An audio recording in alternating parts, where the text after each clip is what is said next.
संतां के कारज आप खलोया, संतां के कारज हर कम करावण आया राम।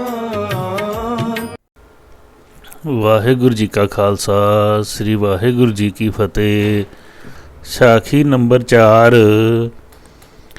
ਬਾਬਾ ਜੀ ਮਹਾਰਾਜ ਨੂੰ ਰੂਮੀ ਵਾਲੇ ਕਿਉਂ ਆਖਦੇ ਸਨ? ਧੰਨ ਬਾਬਾ ਮਹਾਂ ਹਰਨਾਮ ਸਿੰਘ ਜੀ, ਜਿਨ੍ਹਾਂ ਨੂੰ ਆਮ ਕਰਕੇ ਲੋਕ ਬਾਬਾ ਜੀ ਰੂਮੀ ਵਾਲੇ ਜਾਂ ਸੰਤ ਰੂਮੀ ਵਾਲੇ ਕਹਿੰਦੇ ਸਨ। ਇਸ ਬਾਰੇ ਮੁਨਸ਼ੀ ਹਰਦੇਤ ਸਿੰਘ ਜੀ ਲਿਖਦੇ ਹਨ। ਧੰਨ ਬਾਬਾ ਮਹਾਂ ਹਰਨਾਮ ਸਿੰਘ ਜੀ ਮਹਾਰਾਜ ਨੇ ਪਿੰਡ ਮਨਸੂਰਵਾਲ, ਰਿਆਸਤ ਕਪੂਰਥਲਾ ਵਿੱਚ ਅਵਤਾਰ ਧਾਰਿਆ।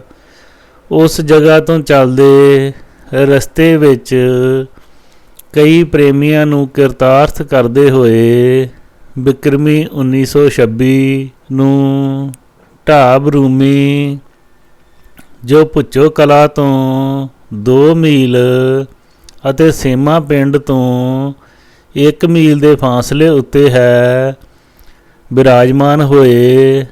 ਤਕਰੀਬਨ 12 ਸਾਲ ਢਾਬ ਰੂਮੀ ਰਹਿਣ ਉਪਰੰਤ 1938 ਬਿਕਰਮੀ ਨੂੰ ਲੋਹੜੀ ਵਾਲੇ ਦਿਨ ਨੂੰ ਭੁੱਚੋ ਕਲਾਂ, ਟਿੱਲਾ ਸਾਹਿਬ, ਤਖਤਿਆਣਾ ਢਾਬ ਦੇ ਕਿਨਾਰੇ ਬਿਰਾਜਮਾਨ ਹੋ ਗਏ ਸਨ। ਰੂਮੀ ਨਗਰ ਵਿੱਚ ਰਹਿਣ ਕਰਕੇ ਬਾਬਾ ਜੀ ਲੋਕਾਂ ਦੀ ਪਛਾਣ ਵਿੱਚ ਆ ਗਏ। ਆਮ ਕਰਕੇ ਲੋਕ ਬਾਬਾ ਜੀ ਨੂੰ ਰੂਮੀ ਵਾਲੇ ਸੰਤ ਕਹਿੰਦੇ ਸਨ। ਇਹ ਰੂਮੀ ਪੂਜਨੀਕ ਭਜਨ ਬੰਦਗੀ ਕਰਨ ਵਾਲੀ ਮਾਤਾ ਦਾ ਨਾਮ ਸੀ। ਇਸ ਦਾ ਵੇਰਵਾ ਅੱਗੇ ਆਏਗਾ। ਮਹਾਰਾਜ ਬਾਬਾ ਜੀ ਨੇ ਇਹਨਾਂ ਨੂੰ ਜਗਤ ਜਨਨੀ ਫਰਮਾਇਆ ਹੈ। ਮੁਨਸ਼ੀ ਜੀ ਪਹਿਲੀ ਵਾਰ 5 ਪੋਹ ਬਿਕਰਮੀ 1972 ਨੂੰ ਹਜੂਰ ਮਹਾਰਾਜ ਦੇ ਦਰਸ਼ਨ ਕਰਨ ਆਏ ਸਨ। ਫਿਰ ਕਈ ਵਾਰ ਆਏ ਅਤੇ ਪਹਿਰੇ ਕੱਟਣ ਵੀ ਆਉਂਦੇ ਰਹਿੰਦੇ। ਬਾਬਾ ਜੀ ਮਹਾਰਾਜ ਕਈ ਵਾਰ ਆਨੰਦ ਵਿੱਚ ਆ ਕੇ ਫਰਮਾਉਂਦੇ ਸਨ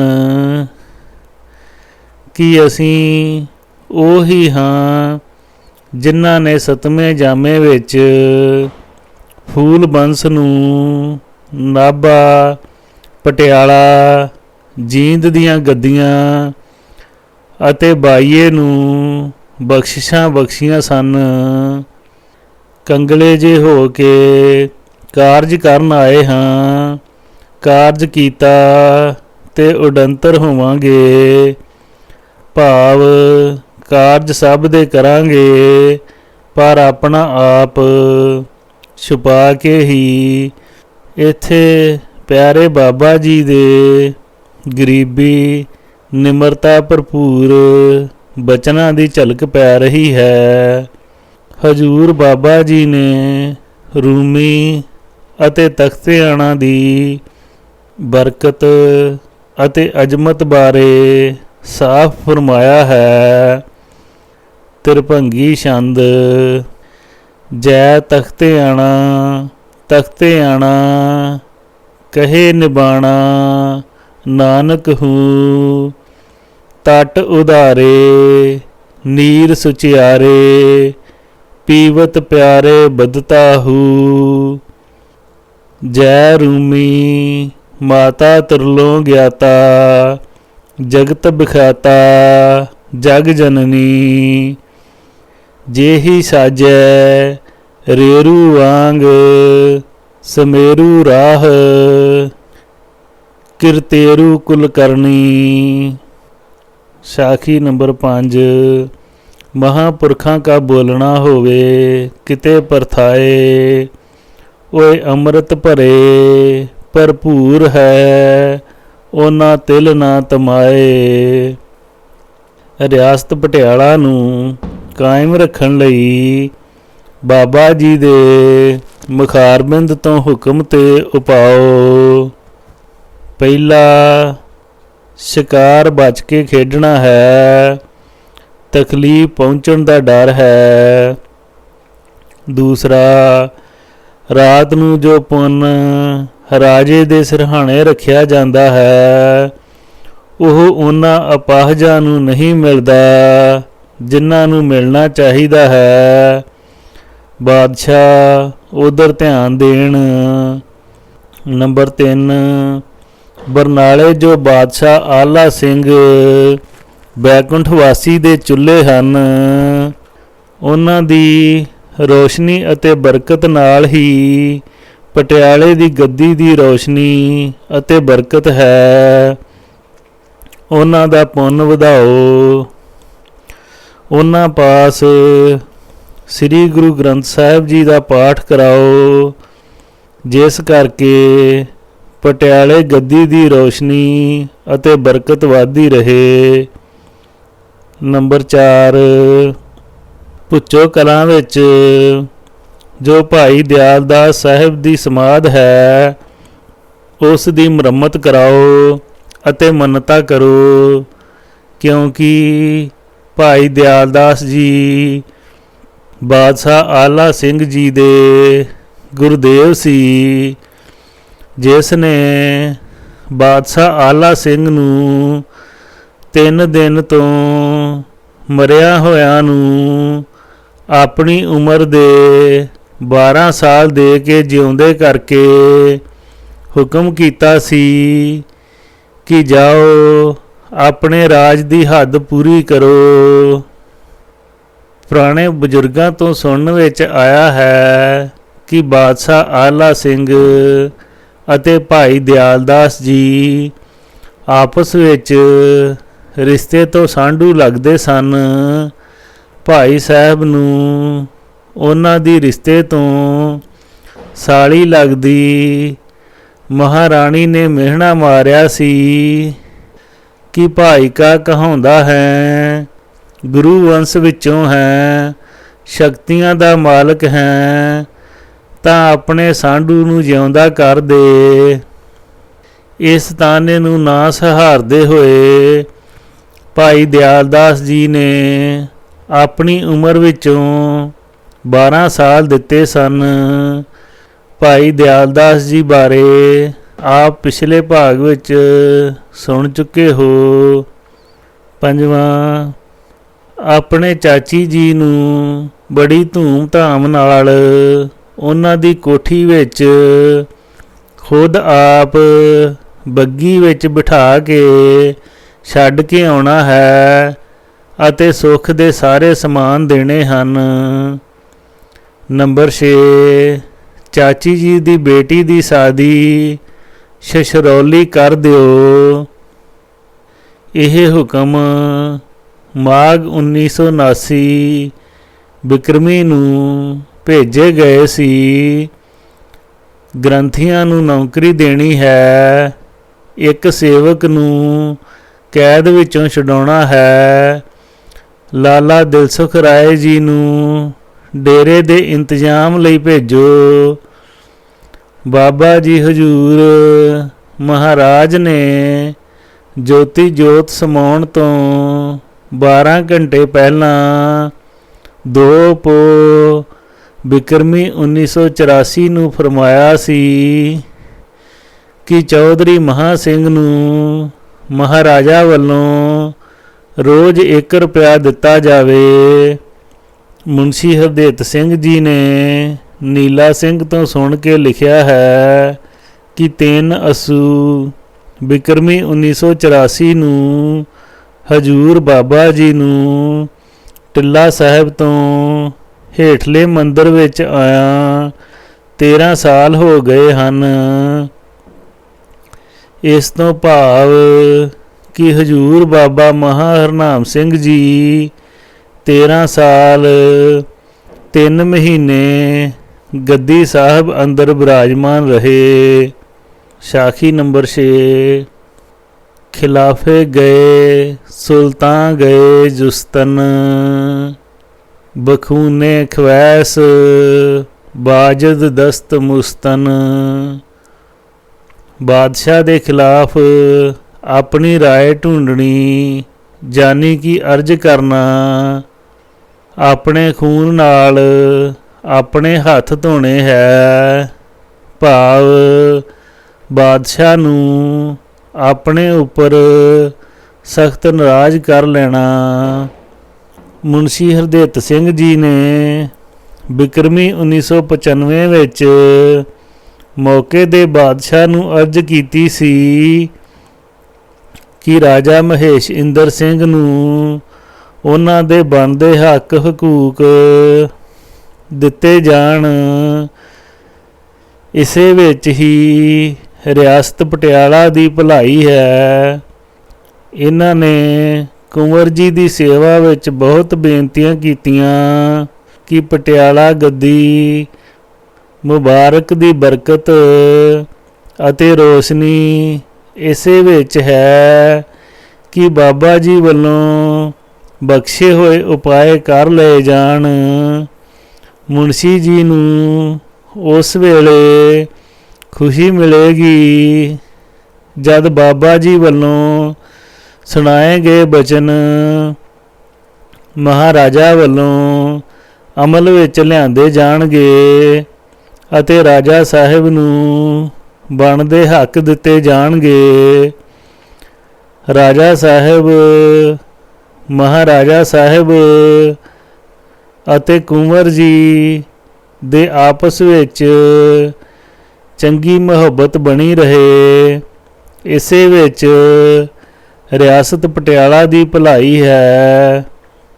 ਇਸ ਬੇਨਤੀ ਨੂੰ ਕਿਸੇ ਨੇ ਵੀ ਪ੍ਰਵਾਨ ਨਹੀਂ ਕੀਤਾ, ਉਲਟਾ ਮੁਨਸ਼ੀ ਜੀ ਉੱਪਰ ਪੂਰਨ ਤੌਰ 'ਤੇ ਨਾਰਾਜ਼ ਹੋਏ, ਜਿਸ ਦੀ ਬਦੌਲਤ ਇਹਨਾਂ ਨੂੰ ਕਾਫੀ ਮੁਸ਼ਕਲਾਂ ਦਾ ਸਾਹਮਣਾ ਕਰਨਾ ਪਿਆ। ਮੁਨਸ਼ੀ ਜੀ ਦਾ ਮਕਾਨ ਤੱਕ ਨਿਲਾਮ ਕਰਨ ਦਾ ਹੁਕਮ ਹੋ ਗਿਆ। ਮੁਨਸ਼ੀ ਜੀ ਨੇ ਫਿਰ ਬੇਨਤੀ ਕੀਤੀ ਕਿ ਦਾਸ 76 ਸਾਲ ਦਾ ਹੋ ਚੁੱਕਾ ਹੈ। ਮੇਰੀਆਂ ਤਾਂ ਕੀਤੀਆਂ ਹੋਈਆਂ ਖਿਦਮਤਾਂ ਅਤੇ ਮਾਨ ਸਨਮਾਨ ਪਾਉਣ ਵਾਲੀਆਂ ਮੁਸ਼ੱਕਤਾਂ ਦਾ ਕੁਝ ਤਾਂ ਖਿਆਲ ਕੀਤਾ ਜਾਵੇ। ਮੈਂ ਤਾਂ ਰਾਜਾ ਸਾਹਿਬ ਦੇ ਹੱਕ ਦੀ ਗੱਲ ਬਾਬਾ ਜੀ ਮਹਾਰਾਜ ਦੇ ਹੁਕਮ ਅਨੁਸਾਰ ਜੋ ਕਰੀ ਹੈ, ਮੇਰੀ ਕੀਤੀ ਸੇਵਾ ਦੀ ਅਸਲੀ ਰਹਿਮਤ ਤਾਂ ਉਸ ਦਿਨ ਵਰਤੇਗੀ ਜਿਸ ਦਿਨ ਮਹਾਰਾਜਾ ਸਾਹਿਬ ਯਾਦਵਿੰਦਰ ਸਿੰਘ ਜੀ ਲੋਕਾਂ ਦੇ ਇਕੱਠ ਵਿੱਚ ਇਹ ਐਲਾਨ ਕਰਨਗੇ ਕਿ ਰਾਜਾ ਸਾਹਿਬ ਨੂੰ ਉਹਨਾਂ ਦੇ ਹੱਕ ਦਿੱਤੇ ਜਾਂਦੇ ਹਨ ਅਤੇ ਮੁਨਸ਼ੀ ਹਰਦਿੱਤ ਸਿੰਘ ਦੇ ਮਕਾਨ ਦੀ ਨਿਲਾਮੀ ਰੱਦ ਕੀਤੀ ਜਾਂਦੀ ਹੈ ਅਤੇ ਇਸ ਦਾ ਬਣਦਾ ਕਰਜ਼ਾ ਸਰਕਾਰੀ ਖਜ਼ਾਨੇ ਵਿੱਚੋਂ ਦਿੱਤਾ ਜਾਵੇਗਾ।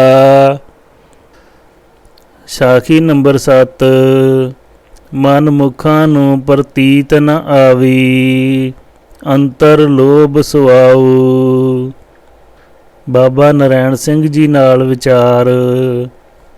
ਮੁਨਸ਼ੀ ਹਰਦਿੱਤ ਸਿੰਘ ਜੀ ਦੀ ਬੇਨਤੀ ਉੱਪਰ ਵਿਚਾਰ ਕਰਨ ਲਈ ਹਜੂਰ ਬਾਬਾ ਮਹਾ ਹਰਨਾਮ ਸਿੰਘ ਜੀ ਦੇ ਸੱਚਖੰਡ ਚਲੇ ਜਾਣ ਤੋਂ ਬਾਅਦ ਵਜ਼ੀਰ, ਮਾਲ ਮਹਿਕਮਾ, ਨਾਜ਼ਮ, ਅਫਸਰ ਮਾਲ ਅਤੇ ਤਹਿਸੀਲਦਾਰ ਪਟਿਆਲੇ ਤੋਂ ਬਾਬਾ ਦਿਆਲਦਾਸ ਜੀ ਦੀਆਂ ਸਮਾਧਾਂ ਦੀ ਮੁਰੰਮਤ, ਮਹਾਰਾਜਾ ਆਲਾ ਸਿੰਘ ਜੀ ਦੇ ਚੁੱਲ੍ਹਿਆਂ ਦੀ ਮੁਰੰਮਤ, ਤਖਤਿਆਣਾ ਅਤੇ ਰੂਮੀ ਤਲਾਬ ਯਾਨੀ ਸਰੋਵਰ ਪੱਕਾ ਬਣਾਏ ਜਾਣਾ, ਹਰਮੰਦਰ ਬਣਾਉਣ ਬਾਰੇ ਬਚਨ ਕਰਿਆ ਕਰਦੇ ਸਨ।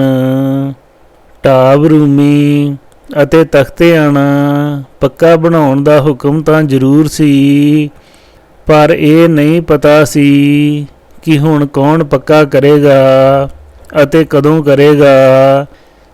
ਇਹਨਾਂ ਦੇ ਪ੍ਰਗਟ ਹੋਣ ਦਾ ਹੁਕਮ ਜ਼ਰੂਰ ਸੀ। ਦਿਆਲ ਦਾਸ ਜੀ ਦੇ ਚੁੱਲ੍ਹਿਆਂ ਦੀ ਸਮਾਧ ਦੀ ਮੁਰੰਮਤ ਦੀ ਸੇਵਾ ਅਤੇ ਪੂਜਾ ਕਰਨ ਦਾ ਹੁਕਮ ਵੀ ਜ਼ਰੂਰ ਸੀ, ਪਰ ਹੁਣ ਇਹ ਸੇਵਾ ਦਾ ਹੁਕਮ ਨਹੀਂ ਹੈ। ਸਮਾਂ ਲੰਘ ਗਿਆ ਹੈ। ਪਹਿਲਾਂ ਮਾਘ ਮਹੀਨਾ ਬਿਕਰਮੀ 1977 ਨੂੰ ਬਾਦਸ਼ਾਹ ਨੇ ਆ ਕੇ ਇਹ ਸੇਵਾ ਮੰਗੀ ਸੀ, ਪਰ ਹੁਕਮ ਨਹੀਂ ਹੋਇਆ ਸੀ। ਦੂਜੀ ਵਾਰ ਫਿਰ ਭਾਦੋਂ ਬਿਕਰਮੀ 1979 ਮਹਾਰਾਣੀ ਉਬਾਵਾਲ ਵਾਲੀ ਦੇ ਬੇਟੇ ਕਰਨਲ ਸਰਦਾਰ ਗੁਰਬਖਸ਼ ਸਿੰਘ ਨੇ ਭੁੱਚੋ ਹਜੂਰ ਦੇ ਦਰਬਾਰ ਆ ਕੇ ਸੇਵਾ ਮੰਗੀ ਸੀ, ਪਰ ਫਿਰ ਜਵਾਬ ਨਹੀਂ ਵਿੱਚ ਆਇਆ। ਤੀਸਰੀ ਵਾਰ ਮਾਘ ਬਿਕਰਮੀ 1979 ਨੂੰ ਸਰਦਾਰ ਹੀਰਾ ਸਿੰਘ ਨੂੰ ਭੇਜ ਕੇ ਸੇਵਾ ਕਰਨ ਲਈ ਅਰਜ਼ ਕੀਤੀ, ਪਰ ਕੋਈ ਸਹਿਮਤੀ ਨਹੀਂ ਮਿਲੀ।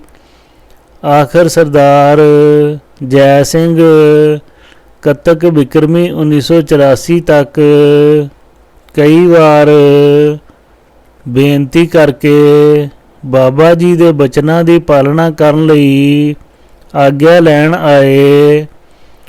ਓਵਰਸੀਅਰ ਨਕਸ਼ਾ ਵੀ ਬਣਾ ਕੇ ਲੈ ਆਏ ਸਨ, ਪਰ ਹਰ ਵਾਰ ਨਿਰਾਸ਼ਾ ਦੇ ਆਲਮ ਵਿੱਚ ਹੀ ਵਾਪਸ ਪਰਤੇ।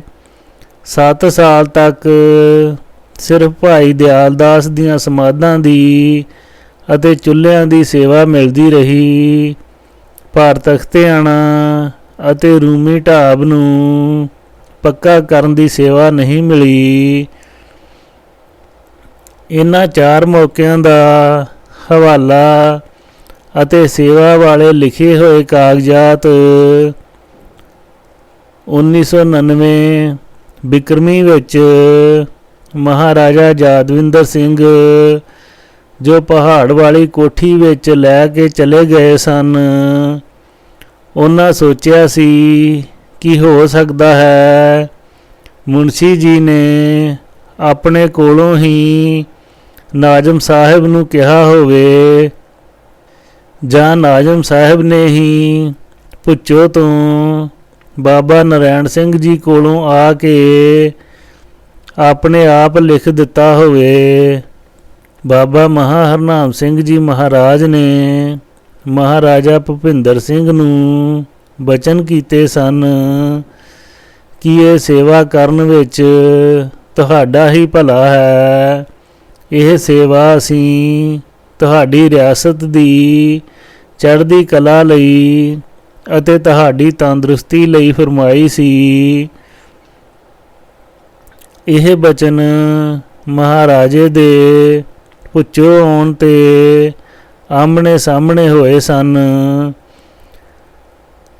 ਬਾਬਾ ਜੀ ਨੇ ਫਰਮਾਇਆ ਸੀ ਕਿ ਮਹਾਰਾਜਾ ਭੁਪਿੰਦਰ ਸਿੰਘ, ਜਦੋਂ ਤੂੰ ਇਕੱਲਾ ਆਵੇਂਗਾ ਉਸ ਵੇਲੇ ਤੁਹਾਨੂੰ ਅਸਲੀ ਸੇਵਾ ਵਾਸਤੇ ਦੱਸਾਂਗੇ। ਮਹਾਰਾਜਾ ਸਾਹਿਬ ਫੇਰ ਜਲਦੀ ਆਉਣ ਦਾ ਵਾਅਦਾ ਕਰਕੇ ਨਹੀਂ ਆਇਆ। ਬਾਬਾ ਜੀ ਨੇ ਇੱਕ ਦਿਨ ਫੇਰ ਮੁਨਸ਼ੀ ਜੀ ਨੂੰ ਅਚਾਨਕ ਬਚਨ ਕੀਤੇ ਕਿ ਮੁਨਸ਼ੀ ਜੀ, ਮਹਾਰਾਜਾ ਆਪਣੇ ਨਾਲ ਇਕਰਾਰ ਕਰਕੇ ਨਹੀਂ ਆਇਆ। ਬਚਨ ਕਰੇ ਤੈ ਖਿਸਕ ਜਾਏ, ਬੋਲੇ ਸਭ ਕੱਚਾ। ਹੁਣ ਇਹ ਹਰਮੰਦਰ ਅਤੇ ਤਲਾਬ ਜ਼ਰੂਰ ਬਣਨਗੇ, ਪਰ ਬਣਾਉਂਗਾ ਕੋਈ ਦੂਰ ਸਮੁੰਦਰ ਪਾਰੋਂ ਆ ਕੇ, ਅਤੇ ਬੜਾ ਭਾਰੀ ਤੀਰਥ ਕਾਇਮ ਹੋਵੇਗਾ। ਕਿਉਂਕਿ ਇੱਕ ਤਾਂ ਲਿਖਵਾ ਕੇ ਗਏ ਹਾਂ, ਦੂਜੇ ਸ੍ਰੀ ਗੁਰੂ ਗ੍ਰੰਥ ਸਾਹਿਬ ਜੀ ਦੇ ਸਾਧਾਰਨ ਪਾਠ ਅਤੇ ਅਖੰਡ ਪਾਠ ਹੁੰਦੇ ਰਹਿਣ ਲਈ ਇਹ ਮੰਦਰ ਪਵਾ ਰਹੇ ਹਾਂ। ਜੇ ਆਪਣੀ ਮੌਜੂਦਗੀ ਵਿੱਚ ਹੁਣ ਵਾਰ-ਵਾਰ ਕਹਿਣ 'ਤੇ ਹੁਣ ਬਣ ਵੀ ਜਾਂਦੇ ਹਨ ਤਾਂ ਸਾਨੂੰ ਤਕਲੀਫਾਂ ਹੋਣੀਆਂ ਸਨ, ਕਿਉਂਕਿ ਜੋ ਇਹਨਾਂ ਬਾਦਸ਼ਾਹਾਂ ਨੂੰ ਅੱਗੇ ਜੋ ਤਕਲੀਫਾਂ ਆਉਣੀਆਂ ਹਨ ਉਹਨਾਂ ਨੂੰ ਰੋਕਣ ਲਈ ਸਾਨੂੰ ਬਾਦਸ਼ਾਹ ਦੀ ਸਹਾਇਤਾ ਕਰਨੀ ਯੋਗ ਬਣਦੀ ਸੀ। ਪਰ ਇਹ ਰਾਜੇ ਲੋਕ ਮਾਇਆ ਦੇ ਵਣਜਾਰੇ ਅੰਨੇ ਹੁੰਦੇ ਹਨ, ਮਹਾਂਪੁਰਸ਼ਾਂ ਦੇ ਕੀਮਤੀ ਬੋਲਾਂ ਨੂੰ ਸਮਝਦੇ ਨਹੀਂ। ਮਾਇਆ ਧਾਰੀ ਅਤ ਅੰਨਾ ਬੋਲਾ, ਸ਼ਬਦ ਨ ਸੁਣਹਿ ਬਹੁ ਰੋਲ ਕਝੋਲਾ। ਸਾਖੀ ਨੰਬਰ 8। ਛੋੜ ਸਿਆਣਪ ਬਹੁ ਚਤਰਾਈ, ਦੋਇ ਕਰ ਜੋੜ ਸਾਧ ਮਗ ਚੱਲ। ਫਫਾ ਫਾਂਸੀਆਂ ਫਾਰੇ ਓਏ।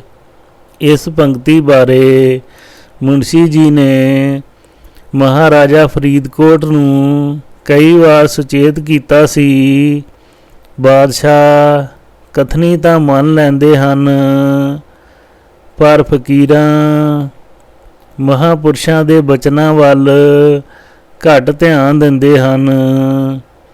ਮੁਨਸ਼ੀ ਜੀ ਨੇ ਬਾਬਾ ਨਰੈਣ ਸਿੰਘ ਜੀ ਦੇ ਚਰਨਾਂ ਵਿੱਚ ਬੇਨਤੀ ਕੀਤੀ ਸੀ ਕਿ ਸੁਆਮੀ ਜੀ ਇਹਨਾਂ ਬਾਦਸ਼ਾਹਾਂ ਨੂੰ ਦੁਸ਼ਮਣਾਂ ਵੱਲੋਂ ਕੋਈ ਜਿਸਮਾਨੀ ਤਕਲੀਫ ਦਾ ਡਰ ਹੋਵੇ ਜਾਂ ਸਰਕਾਰੀ ਡਰ ਹੋਵੇ ਤਾਂ ਇਹੋ ਜਿਹੀ ਹਾਲਤ ਵਿੱਚ ਇਹਨਾਂ ਤੋਂ ਕੁਛ ਵੀ ਪੁੰਨ ਦਾਨ, ਸਧਾਰਨ ਪਾਠ, ਅਖੰਡ ਪਾਠ, ਗਾਇਤਰੀ ਪਾਠ ਕਰਵਾ ਲਓ। ਇਹ ਸਭ ਕਰਵਾ ਦੇਣਗੇ। ਸਰੀਰਕ ਤਕਲੀਫ ਹੋਵੇ ਤਾਂ ਠੀਕ ਹੋਣ ਉਪਰੰਤ ਡਾਕਟਰਾਂ ਹਕੀਮਾਂ ਨੂੰ ਸਫਲਤਾ ਦਾ ਸਿਹਰਾ ਬੰਨ੍ਹਦੇ ਹਨ। ਜੇ ਸਰਕਾਰੀ ਖਤਰਾ ਦੂਰ ਹੋ ਜਾਏ ਤਾਂ ਆਪਦੇ ਅਹਿਲਕਾਰਾਂ ਅਤੇ ਧਨ ਦੌਲਤ ਨੂੰ ਕਾਰਗਰ ਸਮਝਦੇ ਹਨ, ਪਰ ਗੈਬੀ ਸ਼ਕਤੀਆਂ ਅਤੇ ਕਰਾਮਾਤਾਂ ਵਿੱਚ ਘੱਟ ਹੀ ਵਿਸ਼ਵਾਸ ਰੱਖਦੇ ਹਨ।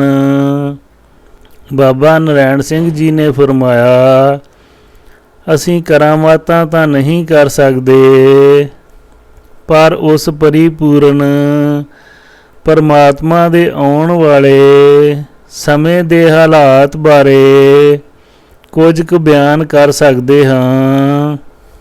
ਸੰਤਨ ਮੋਕੋ ਪੂੰਜੀ ਸੌਪੀ, ਤੋ ਉਤਰਿਓ ਮਨ ਕਾ ਧੋਖਾ। ਧਰਮ ਰਾਏ ਅਬ ਕਹਾ ਕਰੈ ਗੋ, ਜੋ ਫਾਟਿਓ ਸਗਲੋ ਲੇਖਾ। ਮਹਾ ਆਨੰਦ ਭਏ ਸੁਖ ਪਾਇਆ, ਸੰਤਨ ਕੈ ਪ੍ਰਸਾਦੇ। ਕਹੋ ਨਾਨਕ ਹਰਸਿਓ ਮਨ ਮਾਨਿਆ, ਰੰਗ ਰਤੇ ਬਿਸਮਾਦੇ। ਬਾਬਾ ਜੀ ਵੱਲੋਂ ਫਰੀਦਕੋਟ ਦੇ ਮਹਾਰਾਜੇ ਨੂੰ 30 ਹਾੜ ਬਿਕਰਮੀ 1993 ਨੂੰ ਲਿਖ ਕੇ ਭੇਜਿਆ ਗਿਆ ਸੀ ਕਿ ਤੁਹਾਡੀ ਮਹਾਰਾਣੀ ਕੋਲ ਦੂਸਰੀ ਲੜਕੀ ਹੋਵੇਗੀ। ਸੋ ਇਸੇ ਤਰ੍ਹਾਂ ਹੀ ਹੋਇਆ। ਲੜਕੀ ਪੈਦਾ ਹੋਈ। ਫਿਰ ਬਾਦਸ਼ਾਹ ਵੱਲੋਂ ਬੇਨਤੀ ਕਰਨ ਉਪਰੰਤ ਟਿੱਕਾ ਜੀ ਪੈਦਾ ਹੋਏ। ਸ੍ਰੀ ਵਾਹਿਗੁਰੂ ਜੀ ਕਾ ਖਾਲਸਾ, ਸ੍ਰੀ ਵਾਹਿਗੁਰੂ ਜੀ ਕੀ ਫਤਿਹ।